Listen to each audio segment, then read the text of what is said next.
Dear student, Gayatri PG college Sanchore की online classes में आपका स्वागत है।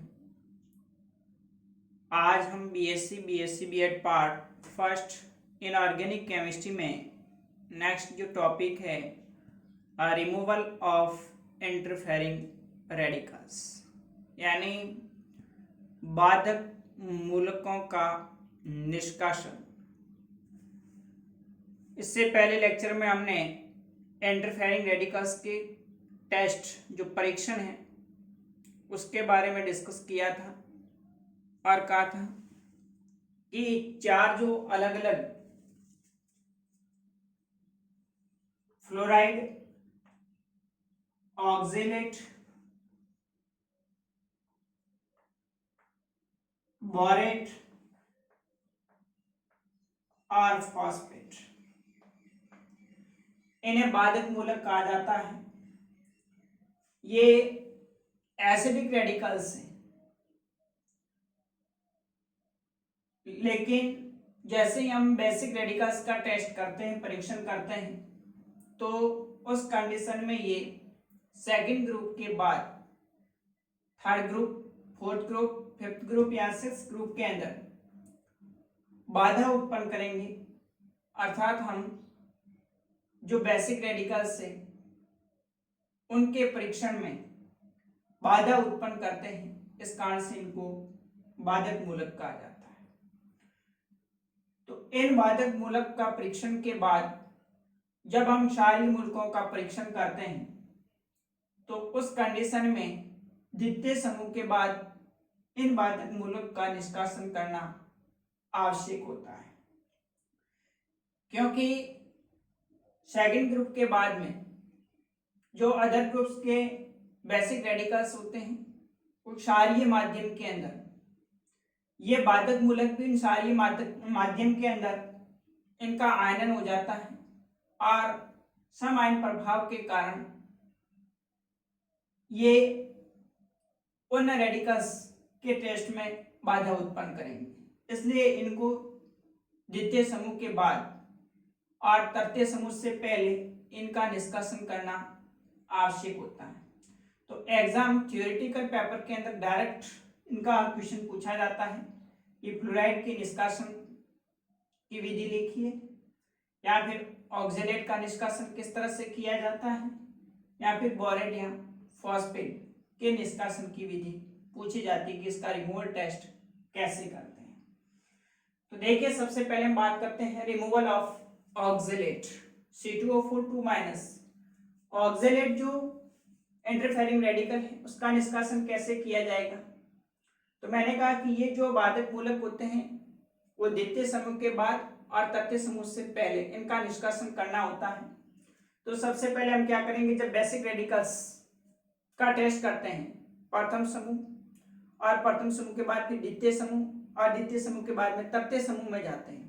तो तृतीय समूह से पहले जो द्वितीय समूह का निषेध होता है, जो फिल्ट्रेट होता है, उस फिल्ट्रेट को हम पोर्सिलिन डिस्क में लेकर के उसको क्या करते हैं, गर्म करते हैं। जैसे हमने ओरिजिनल सॉल्यूशन बनाया, प्रथम समूह में ग्रुप रिएजेंट डाइल्यूट HCl डाला, उसके बाद में अगर फर्स्ट ग्रुप के कोई रेडिकल्स प्रेजेंट है तो उसको हम पीपीटी आ जाएगी और उसके बाद में उसको छान लेंगे। जो छनित होगा वो सेकंड ग्रुप के लिए काम आएगा। उस सेकंड ग्रुप के अंदर जो group reagent H2S gas provide करते हैं, और H2S गैस प्रोवाइड करने के बाद में अगर द्वितीय ग्रुप के कोई रेडिकल्स प्रेजेंट है तो वो सल्फाइड के रूप में अवक्षेपित हो जाते हैं। उसके बाद में फिर उनको छान करके जो छनित होता है, निषेध जो होता है, उस निषेध को लेकर के हम एक पोर्सिलिन ट्यूब में और उसको हीट करेंगे और तब तक उसको गर्म करेंगे जब तक कि वो शुष्क ना हो जाए।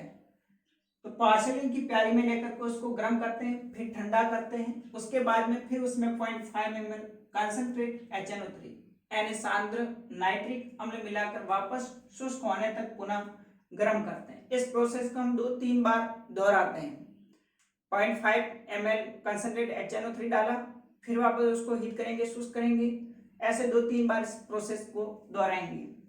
उसके बाद में फिर जो अवशेष बचता है उस अवशेष को 2 ml डाइल्यूट HCl में घोल करके विलेन बनाते हैं और इस प्रकार जो प्राप्त विलेन होता है वो नेक्स्ट जो थर्ड ग्रुप है उनका परीक्षण करने के लिए उपयोग में लेते हैं। तो ये जब 2-3 बार उसको हम बार बार हीट करेंगे कंसंट्रेट HNO3 डाल करके, तो जो ऑक्जेलेट आयन होता है वो टूट करके CO2 और O2 में H2O में विभक्त हो जाता है। तो देखिए यहाँ पर ये जो Na2C2O4 है लवण है ऑक्जेलेट आयन का, हीट करने पर सोडियम Na2O ऑक्साइड में कार्बन मोनोऑक्साइड और CO2, जब हम कंसंट्रेट HNO3 डालेंगे तो कंसंट्रेट HNO3 के साथ अभिक्रिया करके nitrogen dioxide NO2 plus H2O plus नवजात ऑक्सीजन देगा। ये H2C2O4 नवजात ऑक्सीजन के साथ अभिक्रिया करके कार्बन डाइऑक्साइड प्लस H2O बना देगा। तो ये जो सॉल्ट होता है वो CO2 के रूप में बार बार हीट करने से रिमूव हो जाता है। इस प्रकार से हम ऑक्जेलेट का द्वितीय समूह के बाद में तृतीय समूह से पहले निष्कासन किया जाता है। अब देखिए नेक्स्ट अगला है बोरेट तथा फ्लोराइड का निष्कासन।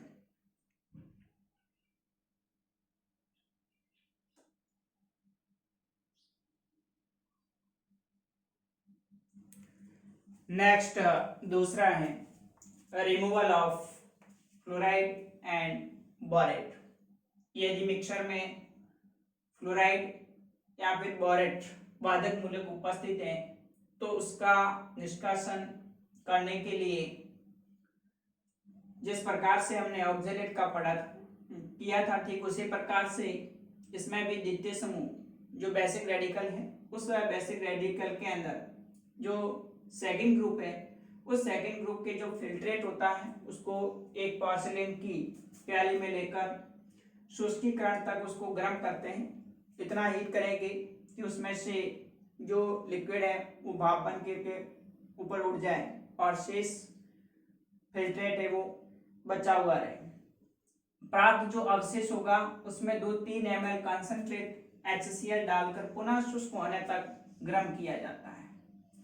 फिर जैसे शुष्क होगा उसमें वापस 2-3 ml कंसंट्रेट HCl डालेंगे, फिर उसको गर्म करेंगे, वापस शुष्क होने तक गर्म किया जाएगा। तो इस प्रक्रम को हम 2-3 बार दोहराएंगे। अंत में जो अवक्षेप प्राप्त होगा उस अवशेष को डाइल्यूट HCl में घोलकर विलयन बनाते हैं जो तृतीय समूह के विश्लेषण के लिए प्रयुक्त किया जाएगा। तो इस प्रकार से बार बार जब HCl के साथ में विक्रिया करेगा सोडियम फ्लोराइड तो ये हाइड्रोजन फ्लोराइड के रूप में वाष्पित होकर के अलग हो जाता है। इसी प्रकार से बोरेट अगर प्रेजेंट है लवण में तो वो भी HCl के साथ अभिक्रिया करके बोरिक अम्ल के रूप में वाष्पित हो जाता है। तो इस प्रकार से फ्लोराइड और बोरेट को द्वितीय समूह के बाद यानी तृतीय समूह से पहले इनका निष्कासन किया जाता है। अब नेक्स्ट देखिए तीसरा फॉस्फेट का निष्कासन।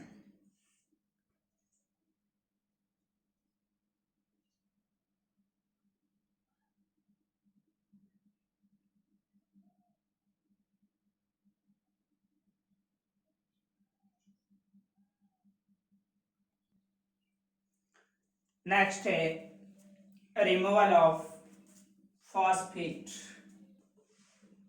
फॉस्फेट जो इंटरफेरिंग रेडिकल है उसका रिमूवल निष्कासन दो विधियों से करते हैं, जिसमें पहला है जिरकोनाइल नाइट्रेट मेथड और दूसरा basic acetate method. Zirconyl nitrate method के अंदर देखिए जो सेकंड ग्रुप का क्षणित होता है द्वितीय ग्रुप बेसिक रेडिकल के क्षणित में क्वाथन नली को लेकर के H2S गैस निष्कासित करने के लिए उबालते हैं। जो सेकंड ग्रुप का फिल्ट्रेट होता है उसको हम बॉइलिंग ट्यूब में लेकर के गर्म करते हैं ताकि उसमें से H2S गैस है वो रिमूव हो जाए। अब इस विलयन में 2-3 बूंदे कंसंट्रेट यानी सांद्र HNO3 मिलाकर पुनः उबालते हैं, फिर वापस 2-3 ड्रॉप्स डाल करके कंसंट्रेट HNO3 की और पुनः उसको हम उबालेंगे। अब 1 ग्राम अमोनियम क्लोराइड तथा 1 ml जिरकोनिल नाइट्रेट मिलाते हैं। उबालने के बाद में 1 ग्राम अमोनियम क्लोराइड ठोस लेंगे और 1 ml जिरकोनिल नाइट्रेट लेंगे। इसे 3 से 4 मिनट तक गर्म करके अपकेंद्रित करते हैं। फिर इसको वापस 3 से 4 मिनट तक हीट किया जाएगा, गर्म करेंगे और गर्म करने के बाद में अपकेंद्रित करेंगे। अपकेंद्रित को पृथक कर लेते हैं। उसके बाद में फिर उसका जो अपकेंद्रण होगा, जम जाएगा, उसको आप पृथक कर लेंगे, अलग कर लेंगे। इस प्रकार से फॉस्फेट के पूर्ण निष्कासन के लिए अपकेंद्रज में 1 बूंद जिरकोनियम नाइट्रेट मिलाते हैं। यदि अवक्षेप प्राप्त होता है तो इस प्रक्रम को पुनः दोहराते हैं। तो प्राप्त जो अवक्षेप होता है उसमें से फॉस्फेट का रिमूवल हुआ या नहीं, इसको देखने के लिए पुनः जिरकोनिल नाइट्रेट जो होता है, जिरकोनियम नाइट्रेट, उसके 1 ड्रॉप डाल करके देखेंगे। अगर व्हाइट अवक्षेप आता है तो ऊपर वाला प्रोसेस पुनः 2-3 बार इसको दोहराया जाएगा। अगर कोई अवक्षेप प्राप्त नहीं होता है तो फिर उसको नेक्स्ट थर्ड ग्रुप या जो अन्य ग्रुप होते हैं उनके परीक्षण के लिए प्रयुक्त करते हैं। तो इसमें जो जिरकोनिल नाइट्रेट होता है वो बाधक मूलक का जो लवण H3PO4 है उसके साथ अभिक्रिया करके जिरकोनिल फॉस्फेट के रूप में, व्हाइट अवक्षेप के रूप में नीचे अवक्षेपित हो जाता है, प्लस HNO3 बनता है। तो इस प्रकार से हम जिरकोनिल नाइट्रेट मेथड के द्वारा फॉस्फेट जो इंटरफेरिंग रेडिकल है उसका निष्कासन करते हैं। दूसरी जो विधि है इसके अंदर बेसिक एसीटेट विधि। तो देखिए बेसिक एसीटेट विधि के अंदर किस प्रकार से फॉस्फेट का निष्कासन करेंगे।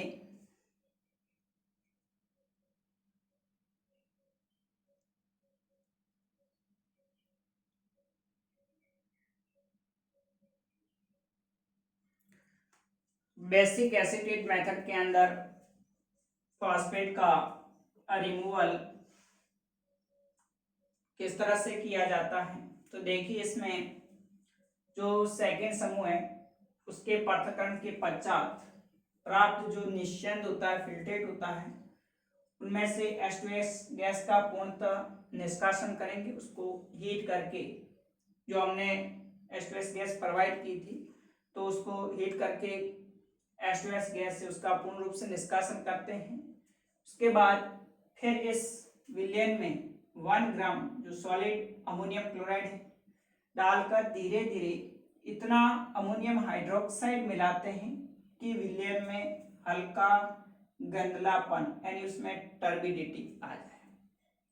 तो जो विलयन है H2S गैस निष्कासित होने के बाद में उस विलयन में 1 ग्राम अमोनियम क्लोराइड NH4Cl डालेंगे और धीरे धीरे उसके अंदर अमोनियम हाइड्रोक्साइड डालते हैं। अमोनियम हाइड्रोक्साइड इतना डालना है कि उस सॉल्यूशन के अंदर टर्बिडिटी आ जाए।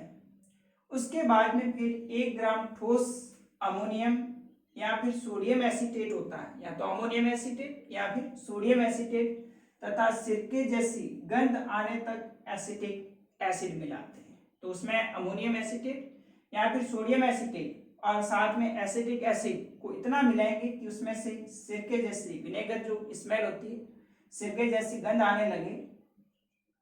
अब बूंद बूंद करके उसमें उदासीन फेरिक क्लोराइड FeCl3 विलयन रक्ताभ यानी चाय का जो कलर होता है उस कलर का रंग प्राप्त होने तक मिलाते रहते हैं। फिर उसके अंदर बूंद बूंद करके फेरिक क्लोराइड मिलाएंगे। ये फेरिक क्लोराइड इतना मिलाते हैं कि उसका जो कलर है वो कैसा आ जाए, जो चाय का कलर होता है वैसा आ जाए। अब इस विलयन को 5 मिनट तक उबाल करके छान लेते हैं। जो छनित है उससे अन्य समूह के जो धनायन होते हैं उसका परीक्षण किया जाता है। तो इस प्रकार से जो फॉस्फेट है उसका जिरकोनिल मेथड और दूसरा जो बेसिक एसीटेट मेथड है, इन दोनों के द्वारा निष्कासन का परीक्षण किया जाता है। अब हम नेक्स्ट अगले लेक्चरर में combination of anions and their detection यानी जो